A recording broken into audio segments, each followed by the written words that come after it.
Chapter 27 The Gosling. Something was happening inside the goose egg. Tap, tap, tap, tap, tap, tap, tap, tap, crunch!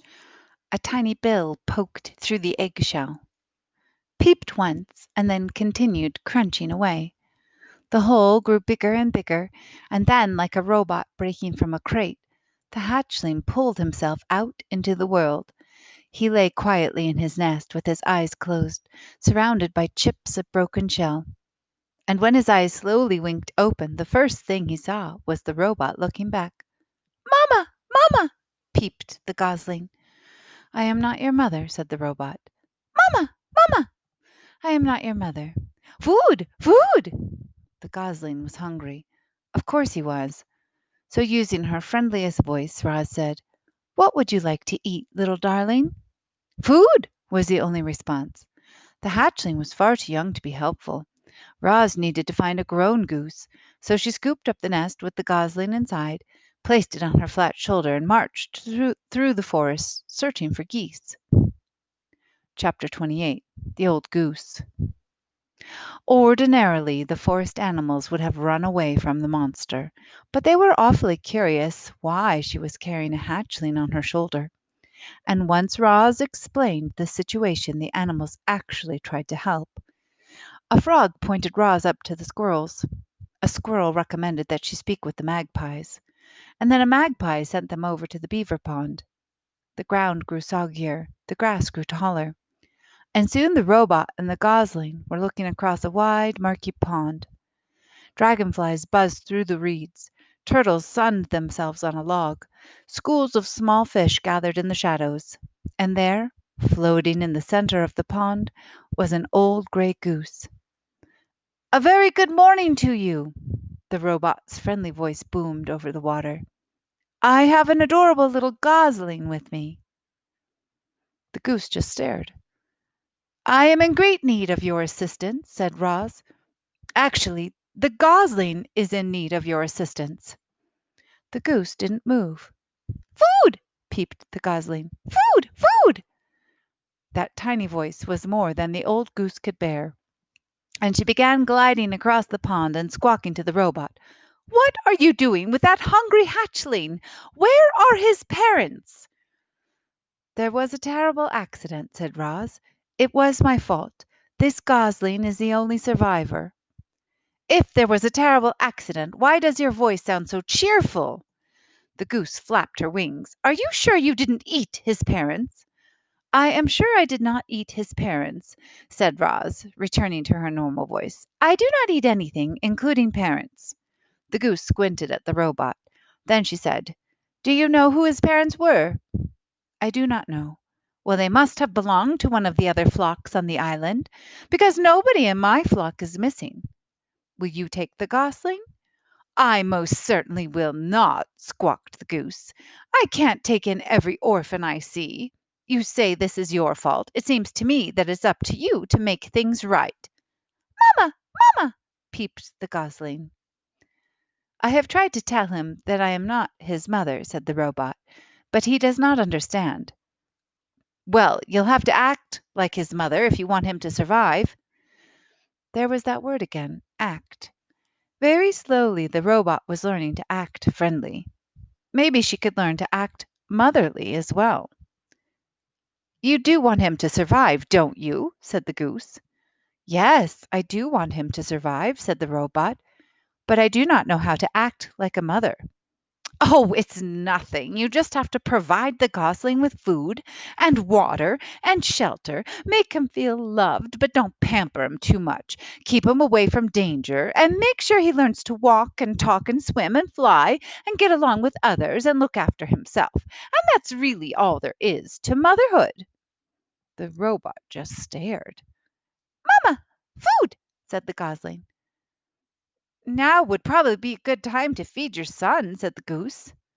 "Yes, of course," said the robot. "What should I feed him?" "Give him some mashed up grass, and if a few insects get in there, all the better." Roz tore several blades of grass from the ground. She mashed them into a ball and then dropped the ball into the nest. The gosling shook his tail feathers and chewed his very first bites of food. By the way, my name is Loudwing, said the goose. Everyone already knows your name, Roz. But what's the gosling's name? I do not know. The robot looked at her adopted son. What is your name, Gosling? He can't name himself, squawked Loudwing. And then, with a loud burst of wing beats, the goose fluttered up from the pond and landed right on Roz's head. Water streamed down the robot's dusty body as Loudwing leaned over the nest. "Oh dear, he certainly is a tiny thing," said Loudwing. "He must be a runt. I'll warn you, Roz, runts usually don't last very long, and with you for a mother, it'll take a miracle for him to survive. I'm sorry, but it's the truth. However, the gosling still deserves a name. Let's see here. His bill is an unusually bright color. It's actually quite lovely. If I were his mother, I'd call him Bright Bill. But you're his mother, so it's up to you." "His name will be Bright Bill," said Roz, as the goose fluttered back to the water. "And we will live by this pond, where he can be around other geese. I will find us a sturdy tree near by." "You will do no such thing!"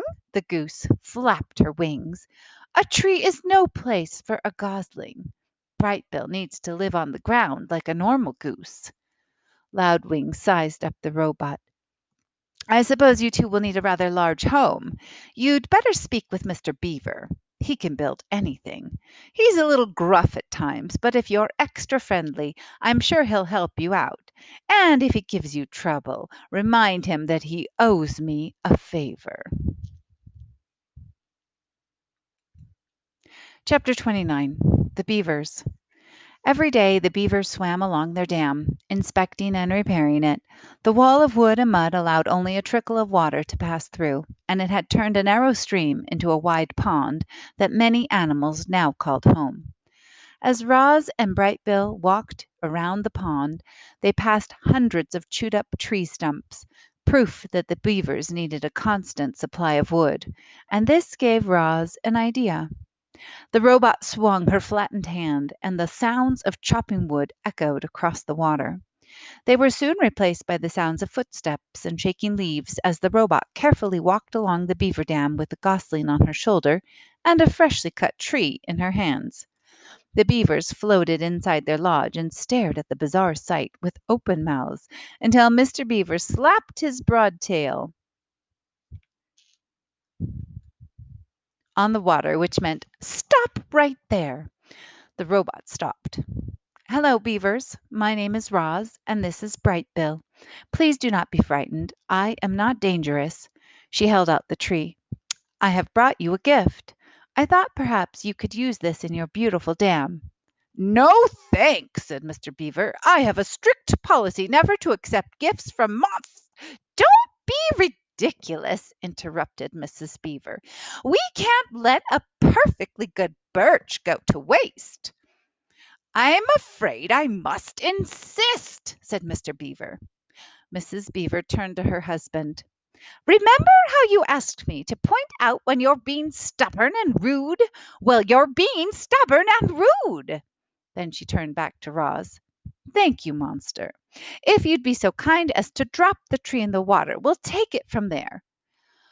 "I am not a monster." Roz tossed the tree like a twig. "I am a robot." The tree smacked against the water and sent the beavers bobbing up and down. Just then Bright Bill started peeping. "Mama, hungry!" So Roz dropped a ball of grass into the nest. "The gosling thinks you're his mother," came a quiet voice. It was Paddler, Mr. and Mrs. Beaver's son. "His real mother is dead," said Roz, "so I have adopted him." There was a brief silence. Then Paddler looked up at Roz and said, "You're a very good robot to take care of Bright Bill." Mr. Beaver sighed. "Yes, yes, that's very good of you, Roz. But I don't understand what any of this has to do with us." "My son and I need a home, and Loudwing said you would help us build one." "Of course she did," Mr. Beaver muttered to himself. "Loudwing gets me out of one lousy jam, and I spend the rest of my days doing her favors." Mrs. Beaver glared at her husband. "Sorry," he said, realizing he was being stubborn and rude again. Stay right there, Roz. We need to have a family meeting. The three beavers slipped under the water, and a moment later their muffled voices could be heard inside the lodge. The robot stood on the dam and patiently waited with her son. Mama! Mama! Yes, Bright Bill, I am trying to act like a good mother. A ripple, and Mr. Beaver's head appeared above the water. If you bring us 4 more trees, good healthy ones, maybe I'll have time to help you and the gosling. That is wonderful, said the robot. We will be right back.